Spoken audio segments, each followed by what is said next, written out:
Fundación Libertad y Desarrollo presenta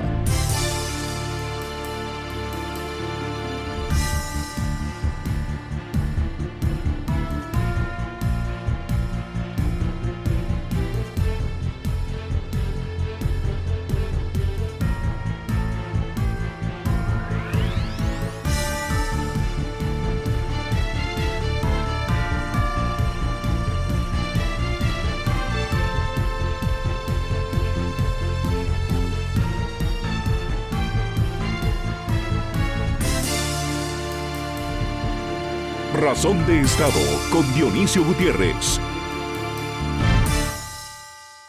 Son muchas las lecciones, las penas y los dolores que la pandemia está dejando. 4 meses para el mundo, 6 semanas para América Latina, peleando una guerra en la que todavía estamos descifrando al adversario. Tenemos más preguntas que respuestas y más dudas que certezas, pero sí sabemos algunas cosas. Sabemos que los países que han enfrentado con más precaución al enemigo están mejor preparados para las batallas que sin duda vendrán. Corea del Sur, Israel, Alemania y Suecia son ejemplo en sus geografías, y Guatemala, Chile y Uruguay sobresalen en esta parte del mundo. Sabemos que en esta primera etapa el encierro y la cuarentena han sido indispensables para evitar el contagio exponencial y prevenir el colapso en los hospitales. Sabemos también que personas mayores o con precondiciones son más vulnerables. Sabemos que están probando medicinas que podrían aliviar los síntomas y bajar el riesgo de muerte. Por el momento, aunque sean pocos, sobresale el plasma de los recuperados y la forma en que sus anticuerpos benefician a enfermos delicados. Sabemos que anuncian una vacuna para dentro de 1 año y medio, y si logran diseñarla en ese tiempo, habrá que ver cuánto tomará que esté disponible para todo el planeta. Estamos en las primeras semanas de esta guerra que compromete y amenaza por lo menos todo el 2020. Y hoy sabemos que el encierro y la cuarentena pueden hundir la economía del mundo en una depresión que provocaría niveles de hambre y violencia que podrían cobrar más vidas que la misma pandemia, como la historia nos enseña. Los científicos pronostican una segunda y una tercera ola de contagio, de las que sabemos poco, pero para las que tendremos que aprender a protegernos.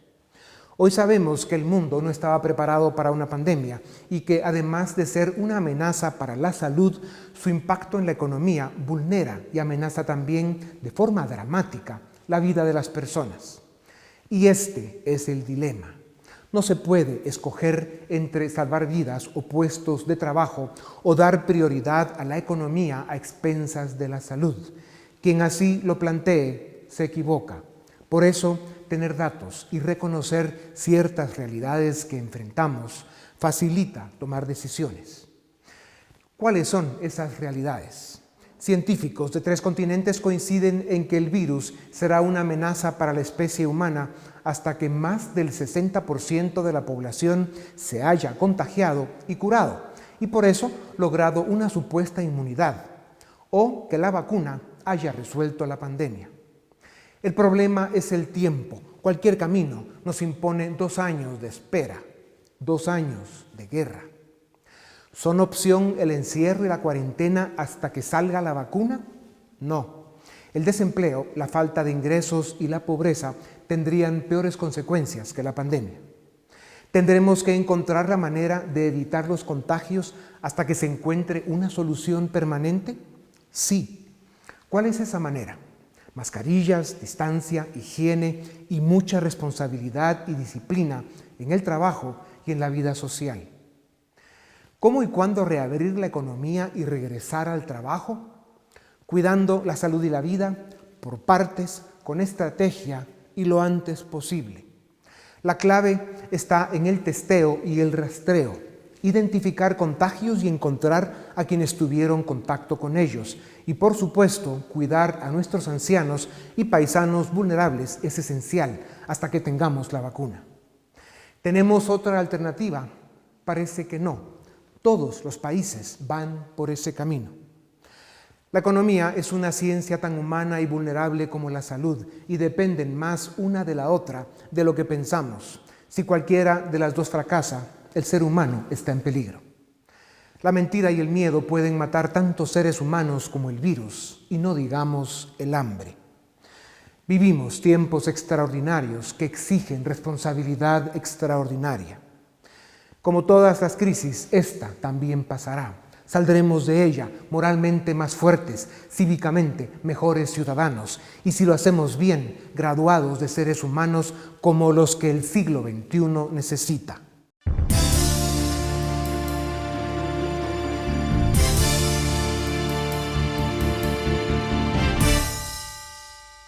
Los gobiernos han obligado a bastante más de la mitad de la población urbana mundial al encierro y la cuarentena como consecuencia de la pandemia.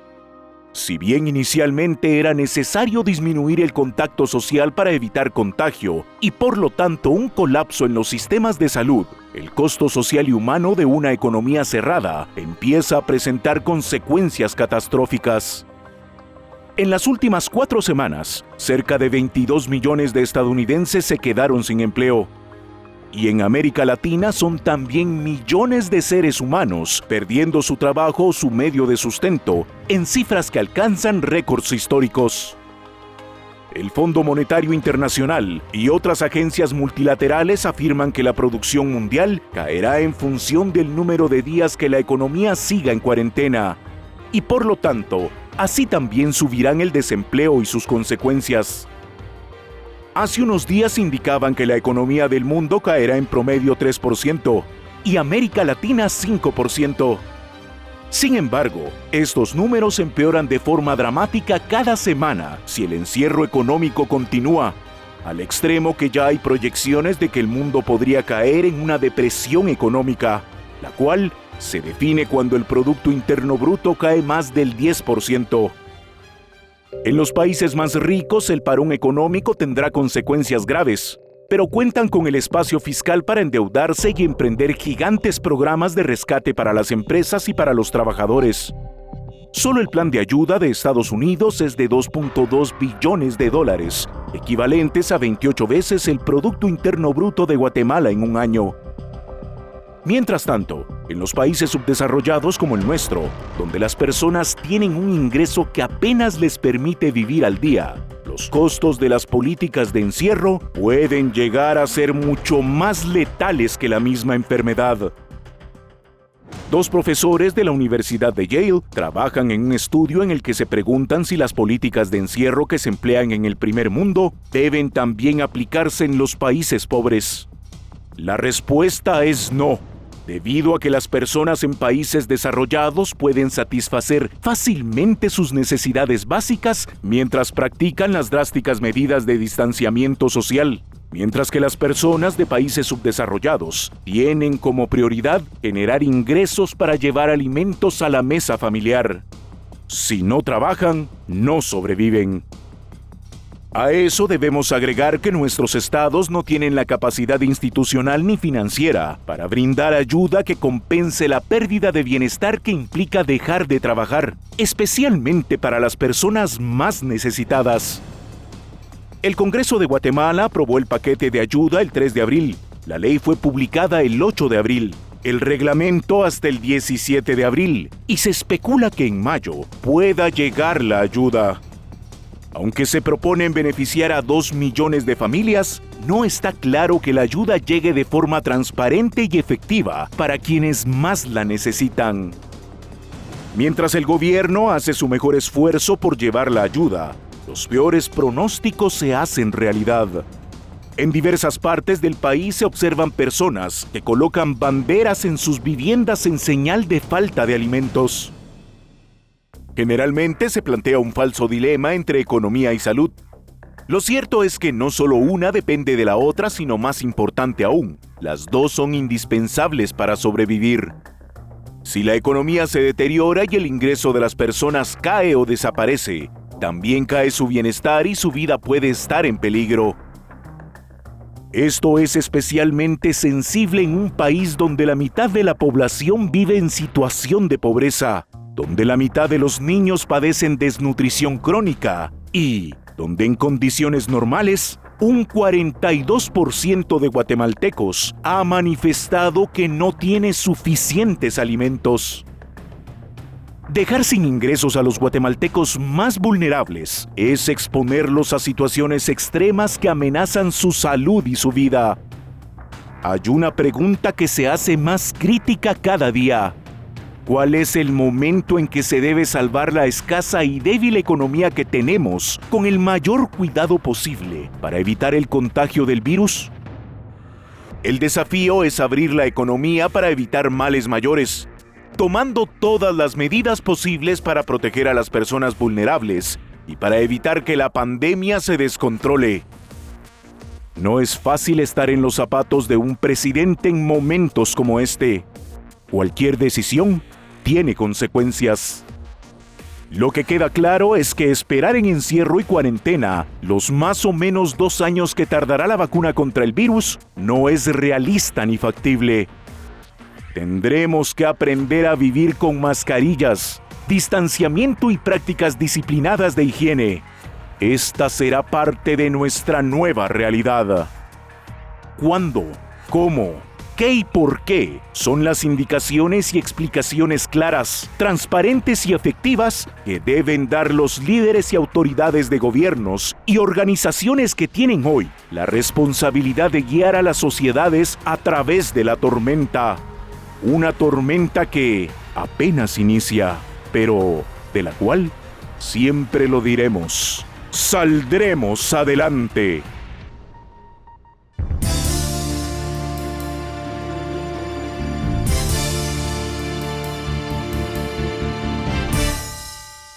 Bienvenidos, esto es Razón de Estado y tengo el gusto de presentarles al doctor Edwin Asturias, profesor de Medicina y Biología en la Universidad de Colorado en Estados Unidos y experto en enfermedades infecciosas. Nos acompaña también el doctor Fritz Thomas, él es doctor en Economía.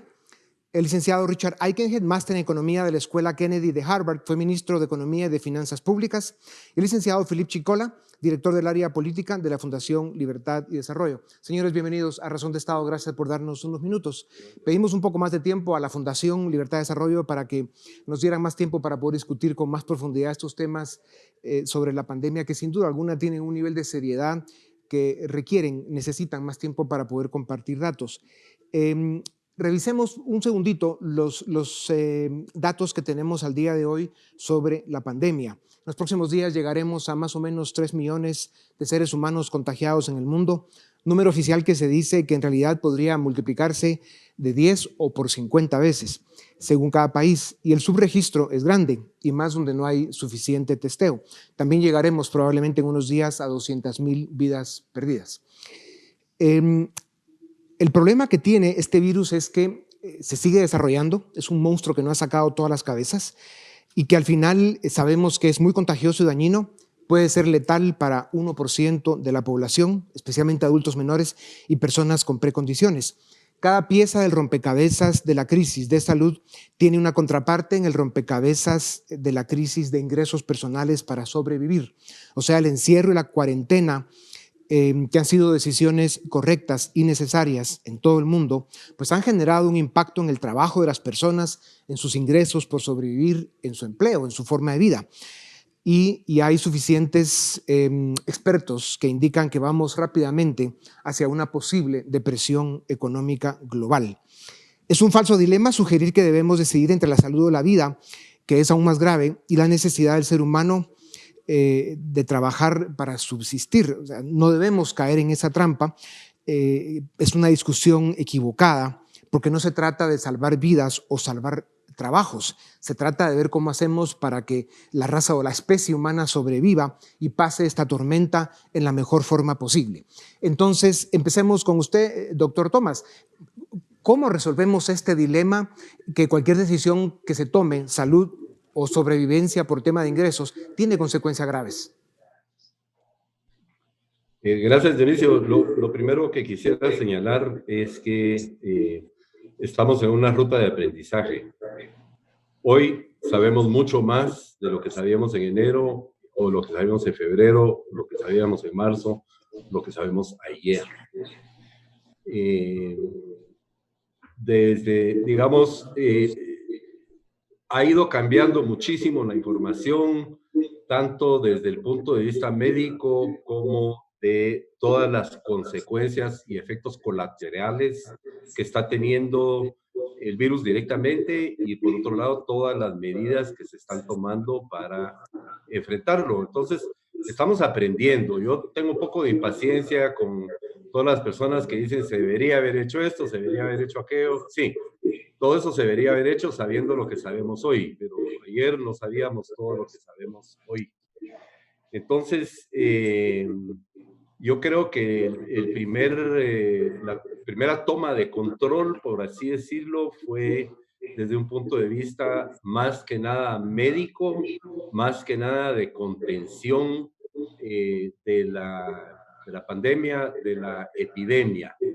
Cada día que pasa se hacen más evidentes y más fuertes todos los efectos colaterales que esto tiene y como ya señalaste en tu introducción, se va balanceando esta dicotomía entre la seguridad médica y personal y lo que es la subsistencia de las personas y la sobrevivencia de la economía. Y cada vez nos vamos dando más cuenta.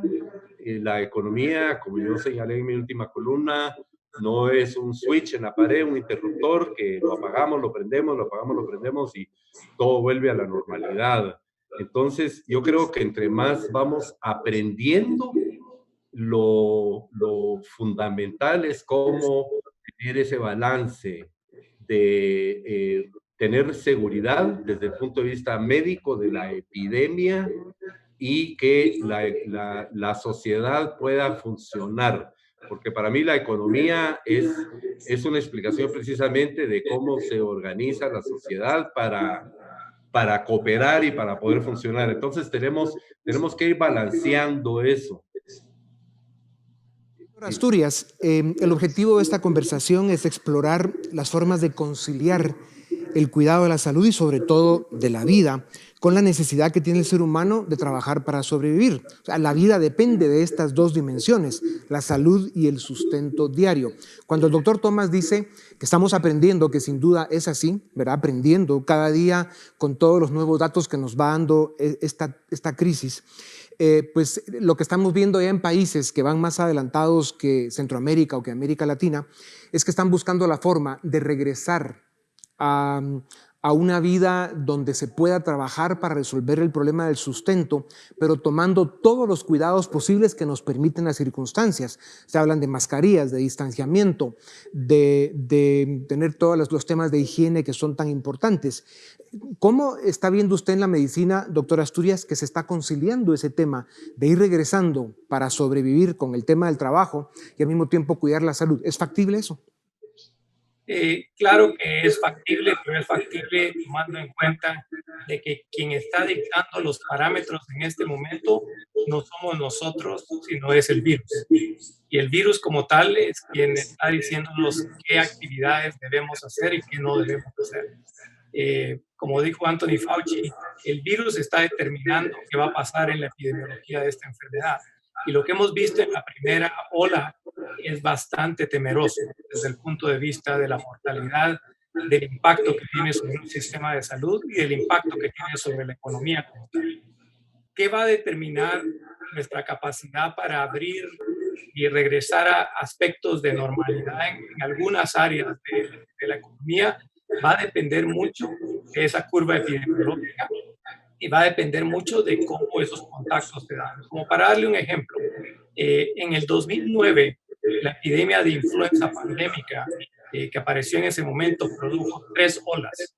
La primera ola fue una ola mediana que después se acompañó de una ola muy seria que pudimos verla muy bien dibujada en México, que básicamente apareció con la reapertura de escuelas y universidades. Por tanto, digamos, ya sabemos por historia de que esa segunda ola va a dictar mucho lo que vamos a hacer con algunas actividades como la educación y la concentración de personas en lugares como lo son las escuelas o universidades. Por el otro lado, permítame hacer una pregunta en ese punto.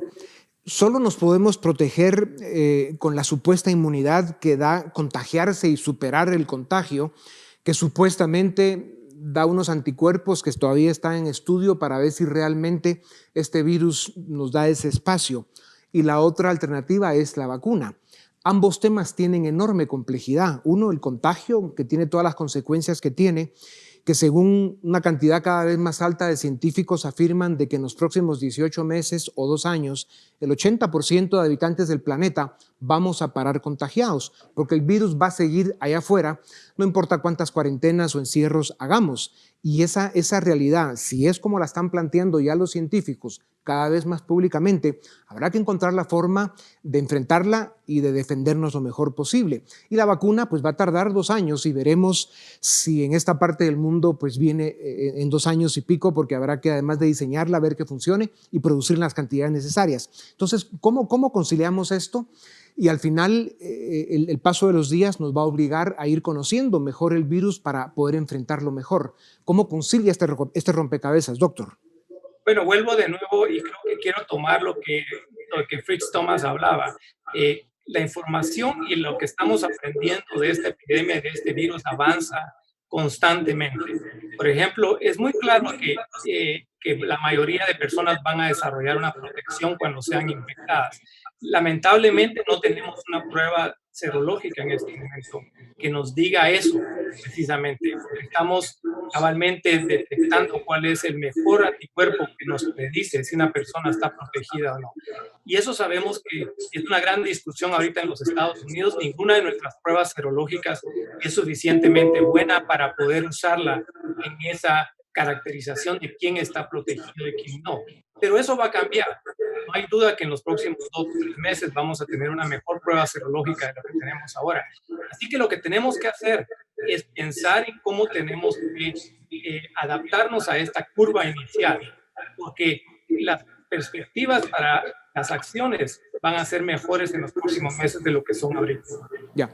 Licenciado, los encierros y cuarentenas han buscado evitar un contagio exponencial en esta primera etapa y evitar también que colapsen los hospitales, especialmente en países como los nuestros. Pero esto solo funciona en esta primera fase. Los encierros no hacen que desaparezca el virus, como ya sabemos, nos estará esperando cada vez que salgamos. Y el no salir compromete la parte de la subsistencia del trabajo para sobrevivir.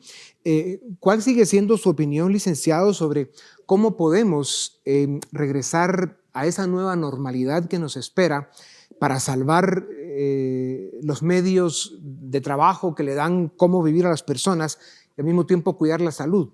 ¿Este es un dilema en sí mismo que se debe escoger uno o el otro, o no tenemos otra alternativa que salir a hacer que los dos funcionen al mismo tiempo? Sobrevivir a través del trabajo, con lo que conseguimos el sustento diario, y al mismo tiempo cuidar la salud. En mi opinión, no tenemos más opción que salir y poder tener una respuesta dual y de repente una respuesta en varios planos para poder enfrentar esta situación. Yo creo que hizo muy bien los gobiernos, principalmente con la información que tenían, de lograr contener la pandemia, y es importante seguir esos esfuerzos, pero quizás es aún más importante lo que nos han ido enseñando de lo importante de usar la mascarilla, de que todos estemos previniendo, de que hagamos lo que tenemos que hacer para tratar de reducir los riesgos de contagio.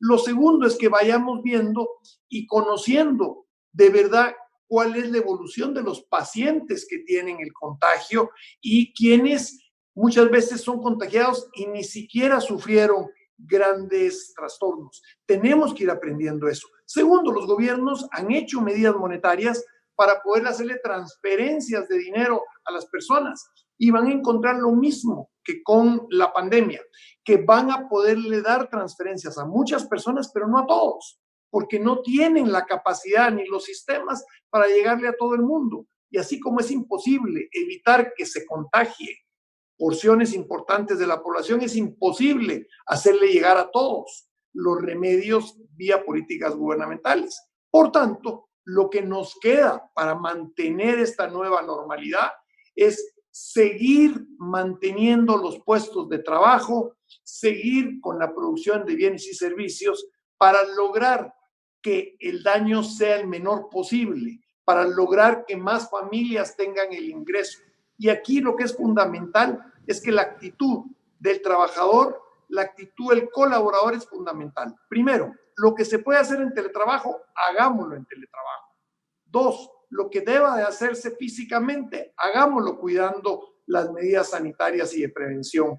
Y tercero, si tenemos que hacer sacrificios, emprendedores, directores, colaboradores en esta crisis, hagamos esfuerzos compartidos, sacrificios compartidos para tratar de salir todos juntos de la mejor manera posible. Este es un desafío que no preveíamos y necesita una respuesta colectiva, pero colectiva desde el punto de vista del esfuerzo general, pero orientada a cada quien a la productividad de su trabajo y a la contribución de los bienes y servicios que necesitamos. Necesitamos seguir teniendo alimentos, necesitamos seguir teniendo vestuario, necesitamos seguir teniendo todos los bienes y servicios para que una sociedad pueda sobrevivir esta difícil crisis que estamos enfrentando. Hay muchos expertos que ya llevan varias semanas analizando las formas, la estrategia, cómo podemos ir regresando a esa nueva normalidad que nos espera. Y hablan de separar jornadas, de separar por actividad de trabajo, para tratar de diluir el movimiento de las personas en la calle, para evitar precisamente la cercanía social. Hablan de usar las 24 horas del día. Habrán muchas actividades de la economía que pueden suceder en la noche y eso también descongestionaría pues desde el tráfico hasta el movimiento durante el día para las actividades que son indispensables. Vamos a ir a un brevísimo corte y regresamos en un segundo para seguir con Razón de Estado en este tema tan importante que es cómo enfrentamos la nueva realidad a la que se enfrentan Guatemala, Centroamérica y el mundo.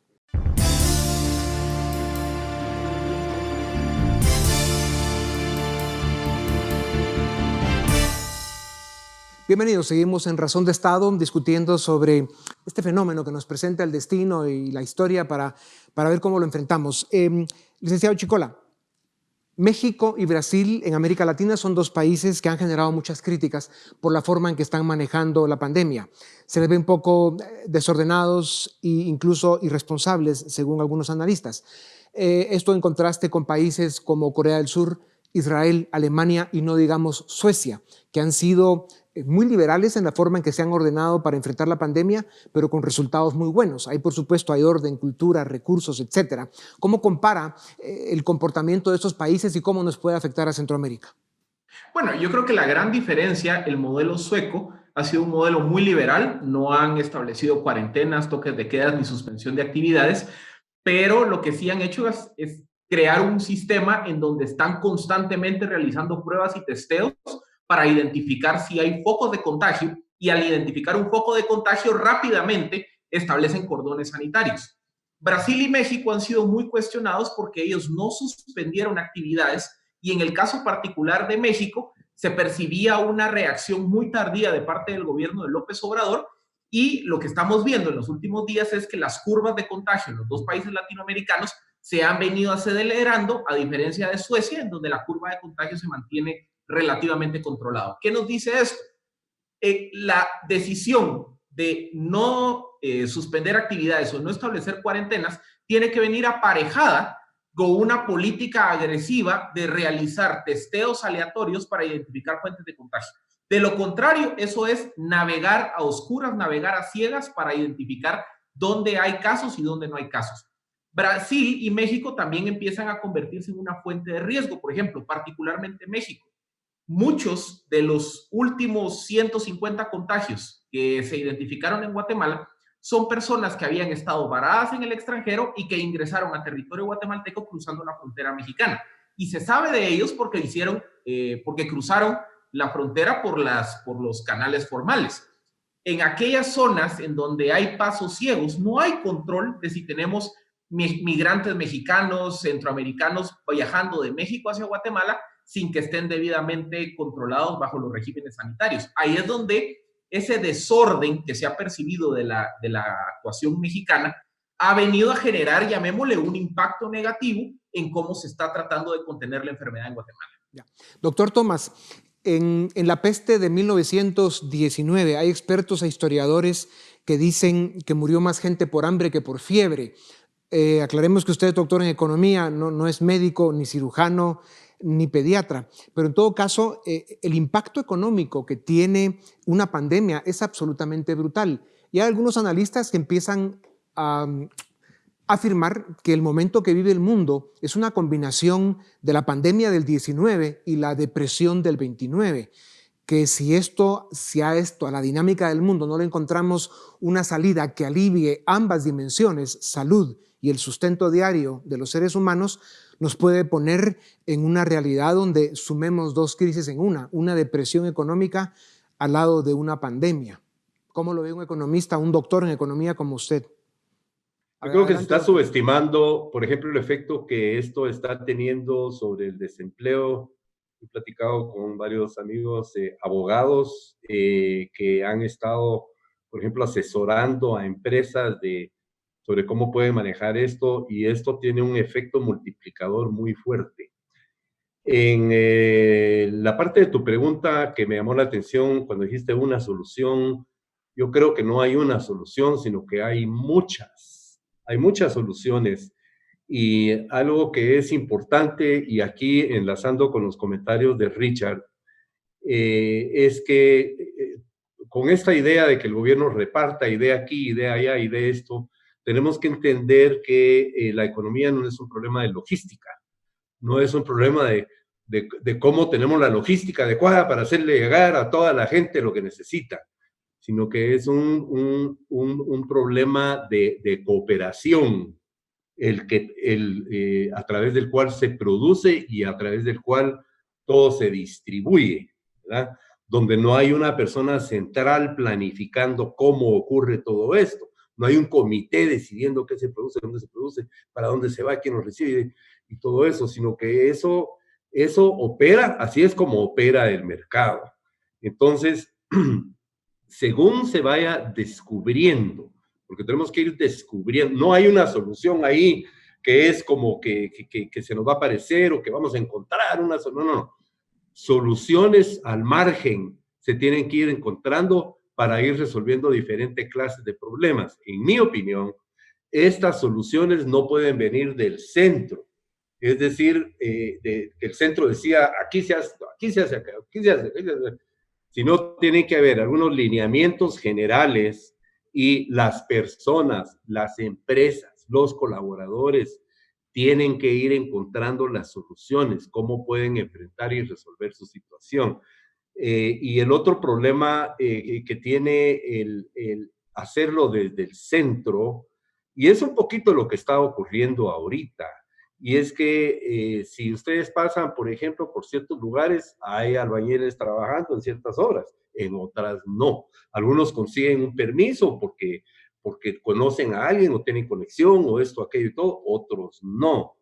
El que cumple con todas las reglas y hace todo correctamente no puede trabajar, pero el que es informal y todo eso no le importa, sí puede trabajar. Entonces tienen que haber algunos lineamientos y reglas generales, y hay que confiar en que las personas, los empresarios, los cabezas de familia, y todo eso, son los que tienen que encontrar las soluciones. Tenemos que usar el conocimiento que está disperso, los incentivos que están dispersos entre la población, y no pretender que lo vamos a hacer todo a base de mandatos y a base de órdenes. Gracias, doctor Tomás, y sin duda alguna ese es otro tema que habrá que tratar con profundidad, porque una de las amenazas que enfrenta el mundo es la pérdida de las libertades individuales y de los espacios y derechos adquiridos en todo lo que tiene que ver con la cultura de Occidente, la cultura de la libertad, que ahí tenemos amenazas importantes. Me voy a meter, Dionisio, discúlpame, la ruta más pronta, rápida, segura y tradicional al autoritarismo es que los tenemos que defender a todos del enemigo. Sí. Y no solo eso, sino que además el darle la importancia que tiene a la iniciativa personal, a la libertad individual y el asignar la responsabilidad a cada individuo para que, digamos, la suma con la seriedad que eso corresponde es lo que es la cultura de Occidente precisamente. Doctor Asturias, otro de los elementos que son fundamentales para enfrentar esta crisis es eso que ya se ha mencionado, ¿no? Los países que tienen suficientes niveles de testeo, testeando a mucha gente para ver si hay contagio. Rastreo, darle seguimiento a las personas que tuvieron contacto con los que salen positivos para ver si no hay más fuente de contagio. Además, el uso de mascarilla, distancia social e higiene. Claro, estos son los elementos que nos protegen en buena medida para poder salir a buscar otra vez el sustento diario, a trabajar y que logremos, digamos, convivir hasta que no aparezca la vacuna y resuelva el problema, o que el 80% de seres humanos del planeta se contagien y logren la inmunidad por los anticuerpos que genera pues, un virus cuando ya pasó.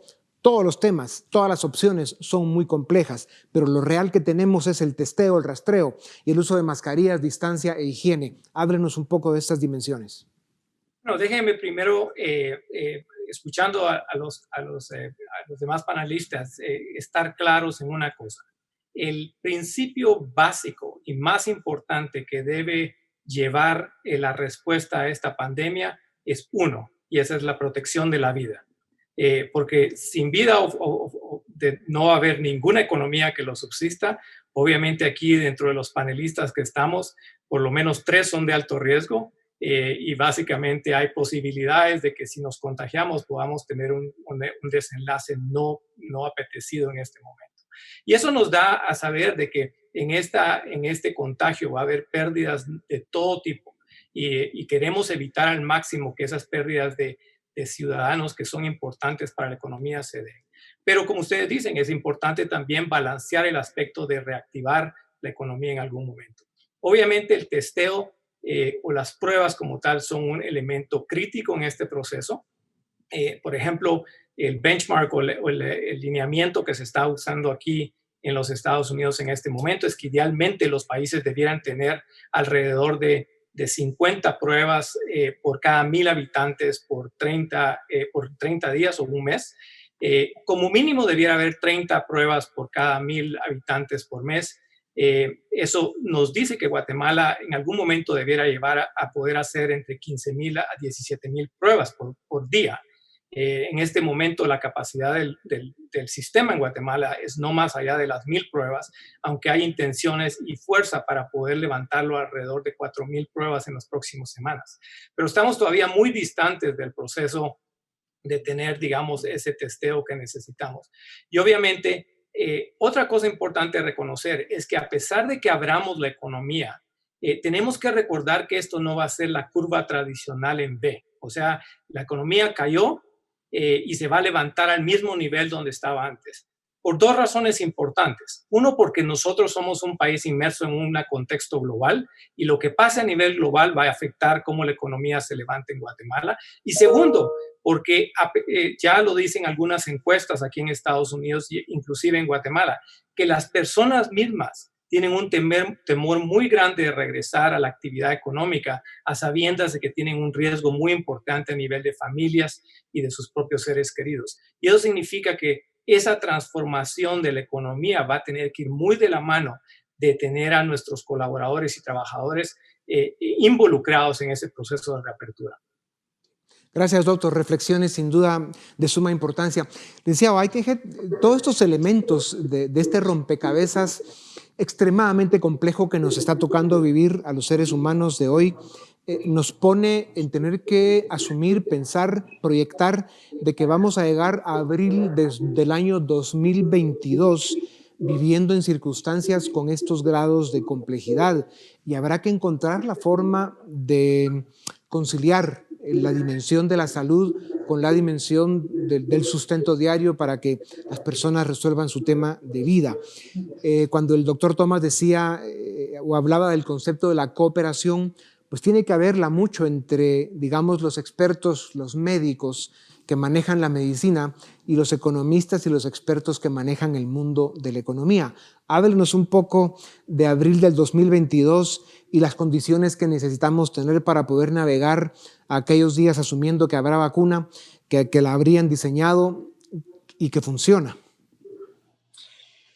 Dionisio, yo creo que es muy interesante todo lo que hemos discutido, pero yo quisiera 4 conceptos de lo que me está pidiendo poder señalarle. El primero, tenemos que tener prevención sin paralización. Prevenir, hacer las pruebas, pero la vida tiene que continuar. Lo segundo, tenemos que tener producción con sistemas inteligentes. Si yo puedo trabajar 23 turnos, 24 horas con menos gente por turno, si yo puedo combinar teletrabajo con trabajo físico, si yo puedo tener medidas preventivas adecuadas, debo tenerlas. Si va a haber el día de mañana una reapertura en algunos restaurantes, tienen que reducir la mitad de las mesas para que haya separación. Tenemos que aprender a tener producción inteligente. La tercera, entendamos que necesitamos adaptabilidad e innovación constante y que la digitalización vino para consolidarse. Este cambio es la consolidación de la cuarta revolución industrial y va a ocurrir y está ocurriendo todos los días. Y la cuarta y más importante es la crisis en el marco histórico será una crisis de 2 o 3 años, pero la historia de la humanidad es mucho más amplia y mucho más grande. Y entonces la cuarta recomendación es enfocarse en el presente, pero visualizar el futuro. Yo puedo tener temor de las cosas que pasan hoy, pero tengo que empezar día a día a construir ese futuro en el que yo, mi familia, mi comunidad va a vivir. Y ojalá, si nos esforzamos todos, dejamos, como decía muy bien el doctor Thomas, la creatividad de las personas, del individuo, de la libertad, pero le ponemos un sentido social de dirección hacia ese futuro, vamos a construir algo mejor. Entonces, no creamos que no van a haber más daños, más fallecidos, más problemas. Los vamos a tener en gran cantidad en los próximos 3 años. Pero si hacemos los 4 conceptos de prevención sin paralización, producción con sistemas inteligentes, innovación constante y capacidad de adaptación, y cuarto y fundamental, enfocarse en el presente, pero visualizar el futuro y construirlo desde ya. Licenciado, hay que brevísimamente, la economía informal, en el caso de Guatemala, es 70%. Todos los conceptos que usted describe ahí son bastante más complejos para ellos porque a ellos les toca pelear en la calle con esos negocios que a duras penas dan para sobrevivir un día. Es correcto y es uno de los grandes desafíos, pero entonces hay una serie de servicios que solo ellos nos pueden seguir prestando.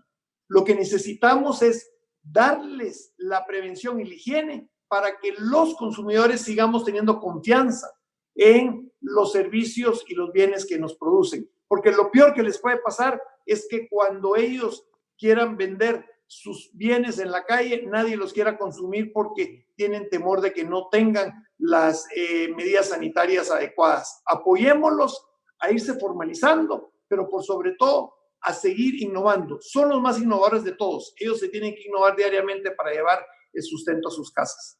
Ya. Licenciado Chicola, la mentira y el miedo pueden matar tantos seres humanos como el virus y no digamos el hambre. Hoy tenemos un diagnóstico que es malo, estamos enfrentando una situación que nunca esperamos y que es difícil de imaginar hasta en las películas de miedo. El pronóstico lo darán los expertos porque sin duda alguna lo están trabajando y cada vez tenemos más información, pero el veredicto lo definiremos nosotros, los seres humanos. Como ya lo han dicho nuestros acompañantes, en los próximos 2 o 3 años, y el licenciado Aikenhead lo afirmaba, en los próximos 2 o 3 años vamos a ser los seres humanos que estamos hoy presentes en esta creación, vamos a ser los responsables de definir cuál va a ser ese veredicto que dejaremos para la historia.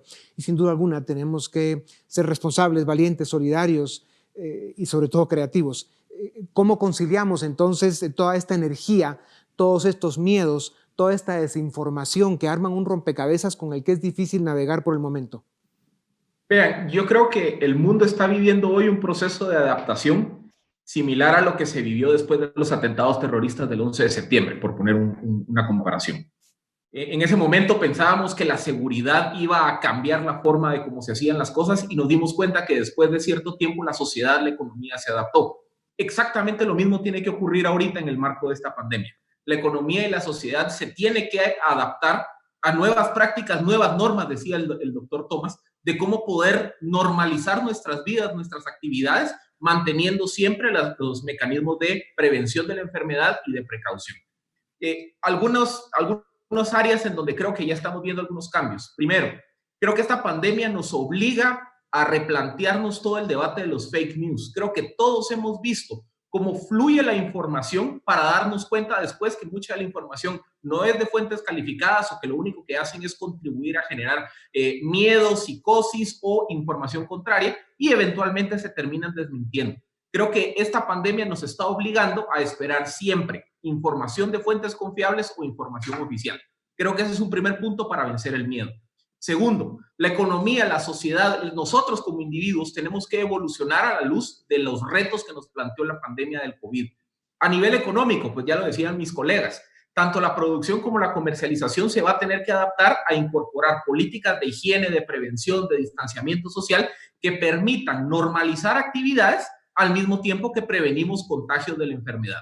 El concepto del escalonamiento de actividades creo que es algo que se tiene que incorporar en esta discusión, como también la segmentación, no solo segmentación de quién puede trabajar desde casa, quién puede trabajar a distancia, sino también segmentación dentro de los espacios de trabajo. Las personas en riesgo, establecerles un espacio en donde tengan menos contacto con otras personas, otros compañeros de trabajo para evitar, digamos, focos de contagio. Licenciado Chicola, gracias. Nos quedan 3 minutos y yo quisiera que el doctor Tomás, el licenciado Eikenhead y el doctor Asturias, en 1 minuto cada uno, nos compartan una reflexión final que nos ayude a seguir comprendiendo la dimensión de esta crisis. Doctor Tomás. Gracias, Dionisio. Insisto, esta es una empresa de descubrimiento. Tenemos que ir descubriendo. No es blanco y negro, no es cerrado o abierto. Es, Filipe usó la palabra escalonado. Lo segundo que yo quisiera decir, y pensando ya es post en largo plazo, yo creo que se va a dar una reconfiguración de la economía global. No va a ser tanto salgámonos de China como diversifiquémonos. No podemos confiar en tener solo una cadena de suministro. Eso abre muchas oportunidades para Guatemala. Lo que tiene que evitar Guatemala es la tentación de pensar que va a pagar y va a reconstruir todo a base de altos impuestos y de ordeñar a las empresas. Al contrario, va a ser un momento para abrirse y para poder tomar oportunidades. Yo creo que tenemos que ir abriendo y tenemos que ir descubriendo cómo hacerlo. Gracias. Gracias, doctor. Doctor Asturias.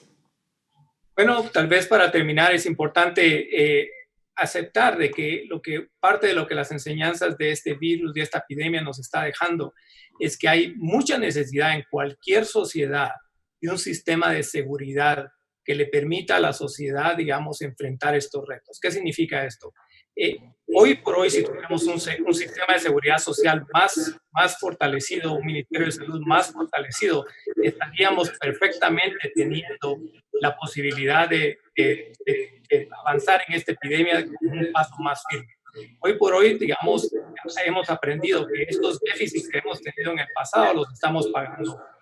Es importante salir de aquí con esa noción de que hay un sistema de redes de seguridad que debe ser implementado para el resto de la población. Muchas gracias, doctor Asturias. Licenciado Eikenhead, para cerrar.